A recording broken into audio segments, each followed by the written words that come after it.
like, you're really energetic, but you don't like people. And I was like, all right, ladies and gentlemen.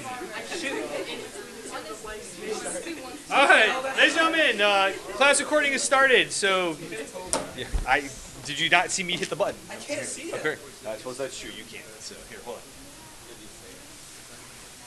Okay, there you go. Disregard what I just said. Okay. First part of this unit, we start talking about forces, and the two big concepts with force that we start with are Newton's first law and Newton's second law. So Newton's first law, we summarize with one word, right? Inertia, things not changing. Newton's second law, what one word represents? Acceleration, and we talked about how things are affecting the acceleration of that object. But Newton's first and second law apply to a single object. We can talk about the inertia of a single object. We can talk about the acceleration of a single object. But Newton's third law is different because it deals with interactions. Two objects interacting with each other. Because what we find out is that you can't have a force in isolation. Forces always come in pairs. And how those forces apply in pairs is the gist of Newton's third law. So, you've probably heard Newton's third law said in a certain way, right? How do we say Newton's third law? Every action has both equal and opposite reaction. Every action has an equal and opposite reaction, and we summarize that. So if Newton's first law is inertia, Newton's second law is acceleration, Newton's third law is action and reaction. But what does that mean? So here is a, I think, more clear description of what Newton's third law says. So it says when one object exerts a force on a second, the second object exerts a force on the first that is equal in magnitude but opposite in direction.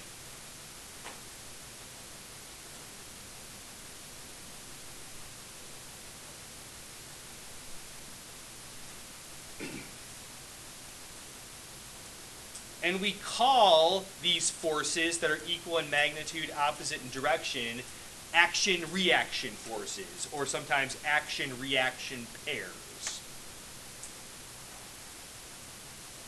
And action-reaction forces have to be equal in magnitude, but opposite in direction.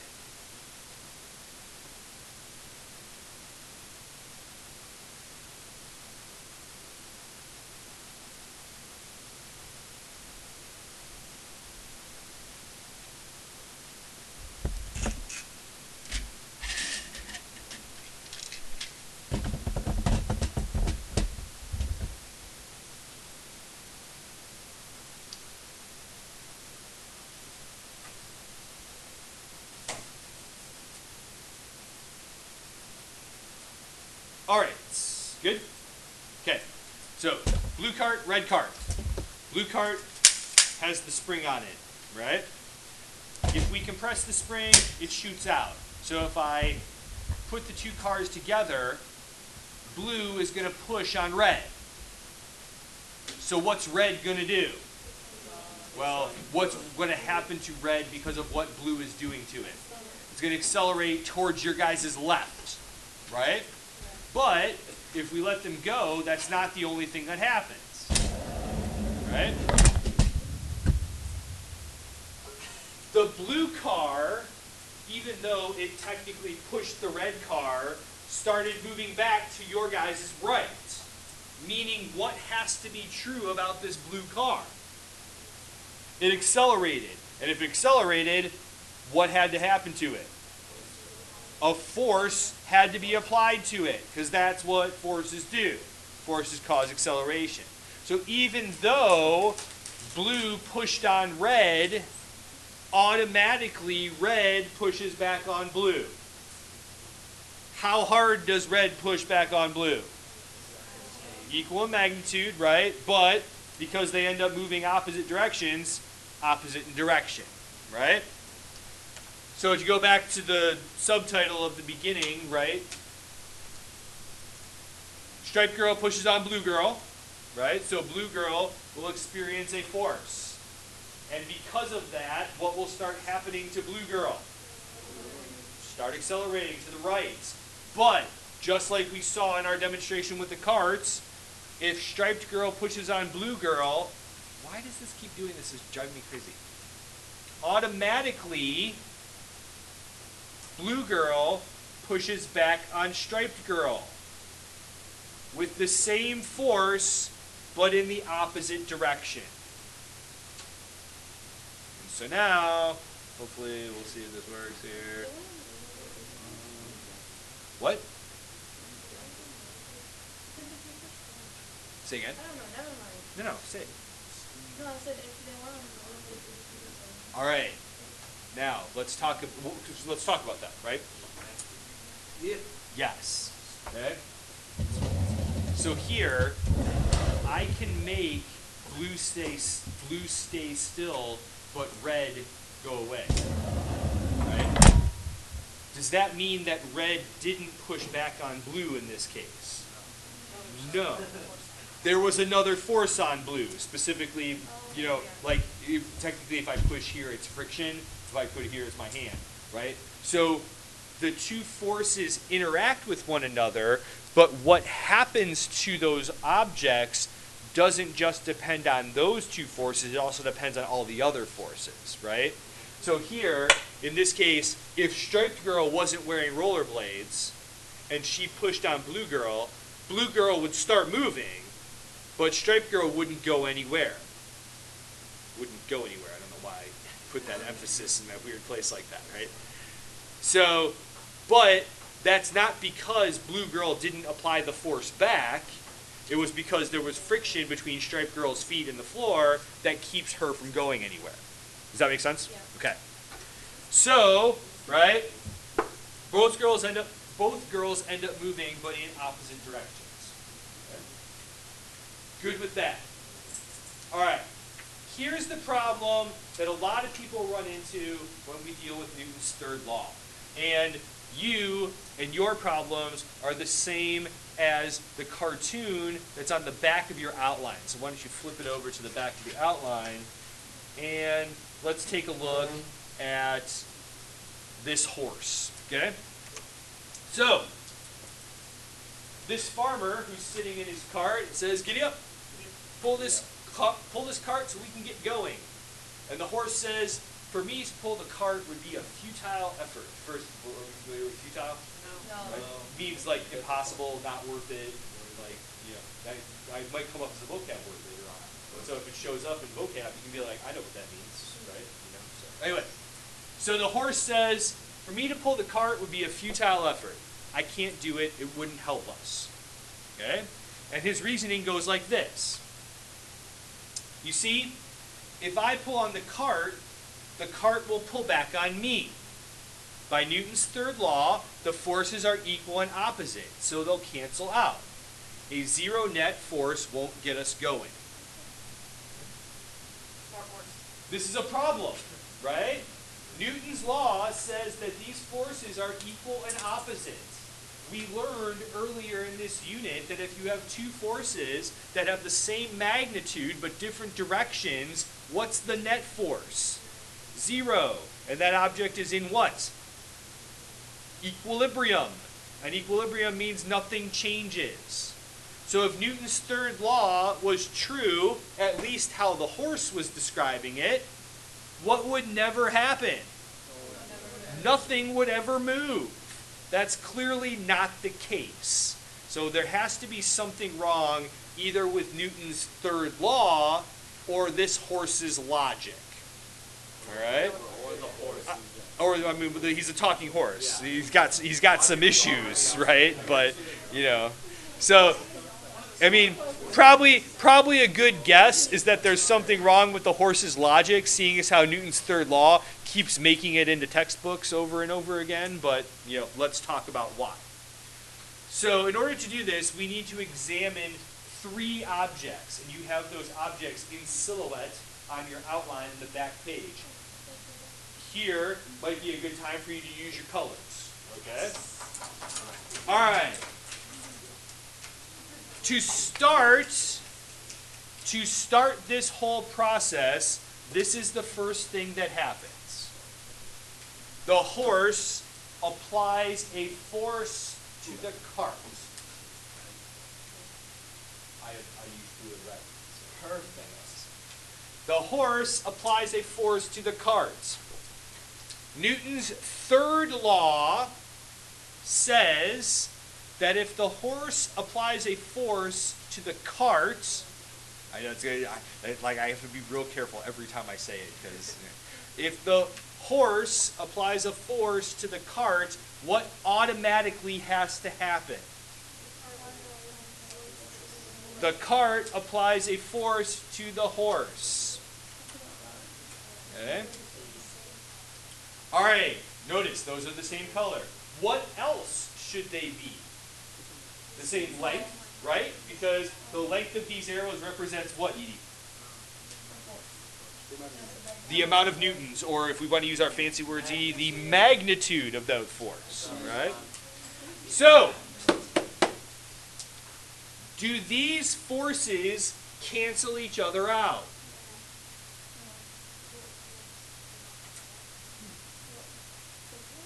If they did, what would we never see? Movement. Movement.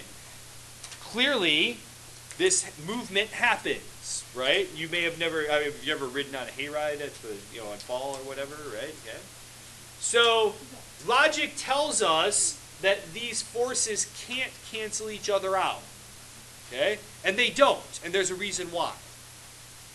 Why don't these forces cancel? Anybody got any ideas? No. Why don't these forces cancel?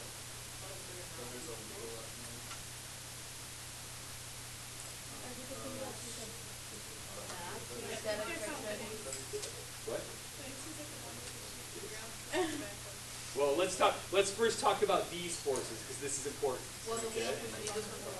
These forces cannot cancel each other out.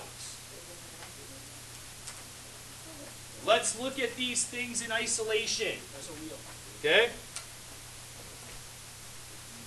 If we look just at the cart, does the cart experience a force? Yes. Is it balanced out by anything else? No. So what will this cart start to do? Accelerate. Which direction? To the right. Okay? All right. Horse. Does the horse have a force acting on it?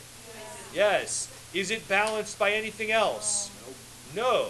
So what, if this was the case, what would this horse start to do? Run into the cart. It would actually run into the cart. Where? Yeah. In the middle. Where do they run into each other? In the middle. In the middle. Maybe. What would have to be true if they would run in? Mass would have to be the same, right? If the mass of the horse and the cart were the same, they would experience, Edie, what has to be true about both of these blue arrows? Same, that means that they're the same amount of newtons, they're the same magnitude. If they have the same magnitude and the masses are the same, they would experience the same what? Acceleration, right? Except one experiences acceleration to the right, one experiences acceleration to the left. So they would run into each other. But, back to our original question, do these forces cancel each other out? No. Why not?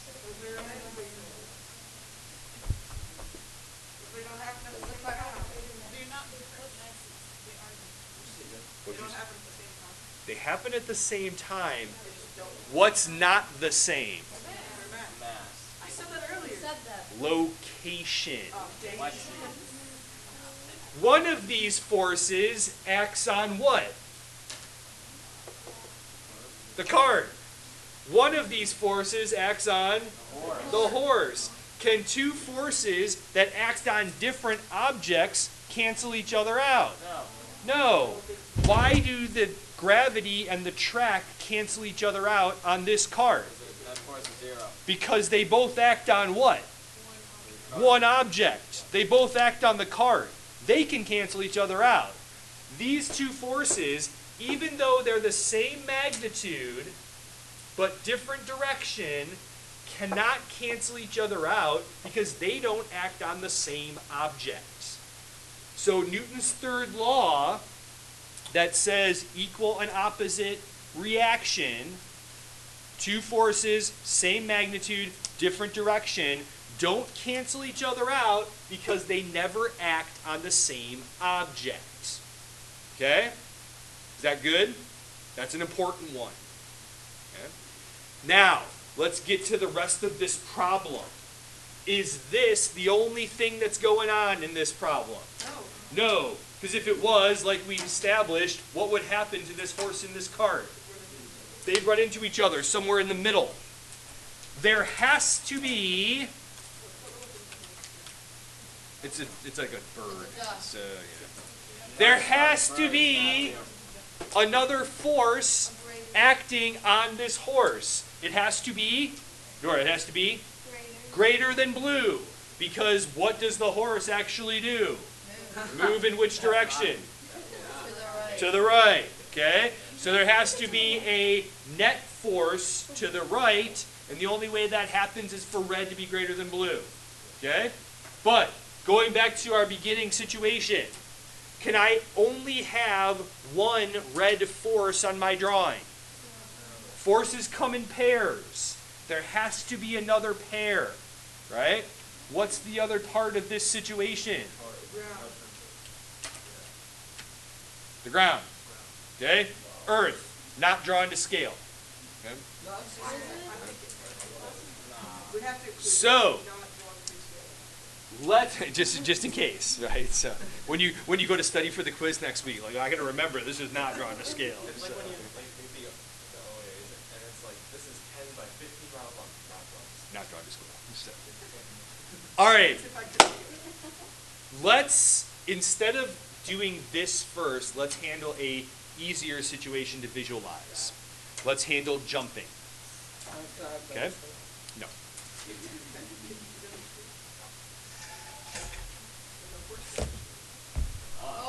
Okay. Do it, you won't. I know. I'm Do it, you won't. trained professional. So.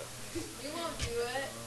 Do it. You won't do a backflip. No, I'm not. I didn't say do a backflip. I said jumping.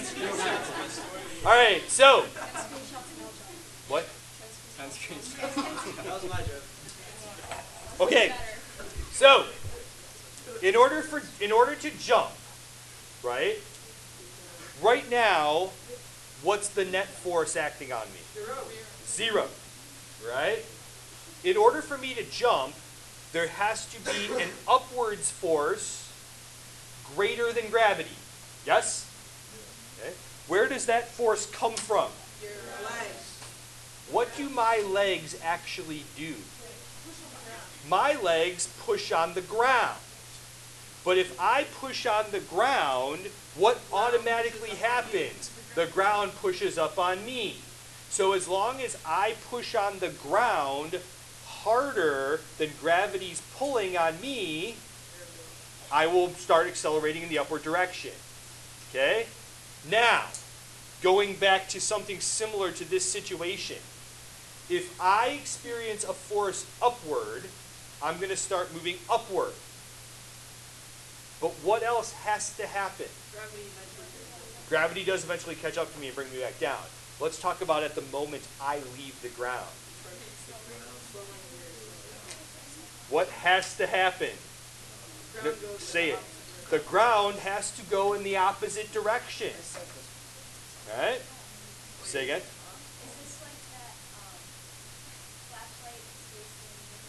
No, this is something totally much simpler than that, right? Edie, the two blue forces in this picture, right? If they were the only two forces, they would cause the cart and the horse to run into each other. And the first thing you said was in the middle, right? And I said maybe, and you said that would be true if what was true? The masses were the same. What's true about my mass versus the Earth's mass? Earth has a lot more mass than I do. So what does that do to the Earth's acceleration? It's a lot lower. Does the Earth move downward? Yes. How much? Not very much. Okay? So in this case, hold that question for a second. Hold that question. Okay. So in this case, right here, right? In this case, right, there is another force in this situation. It is acting on the Earth in the opposite direction. What if everyone in the world jumped? Hold on. Somebody has that question. Somebody has that question already reserved. Hold on. 3 people have that question. They said. Hold on. Okay. So, right, the next question then becomes,